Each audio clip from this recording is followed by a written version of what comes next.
Dear brothers and sisters, let us then remember that even in our innermost darkness, when we go through the darkest moments of our life, we need to remember that no darkness is too dark for God.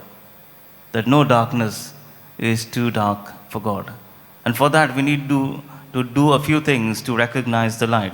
First is to recognize that Jesus is the light.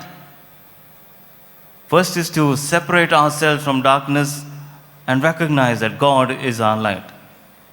Even though we might get a few glimpses here and there, it's not real light.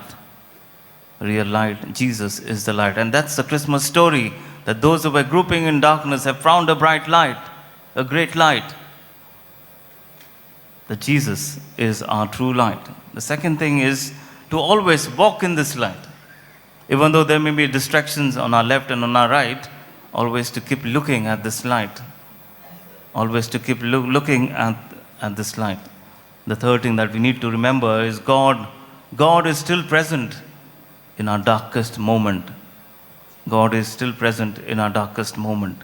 So as we embark on this new year, we pray and ask God to make us children of light, to give us the grace. We pray through the intercession of Saint Francis Xavier that this new year might truly be a year of faith, a year of peace. It might be a year where we truly see the light and we really lay our foundation on Jesus Christ.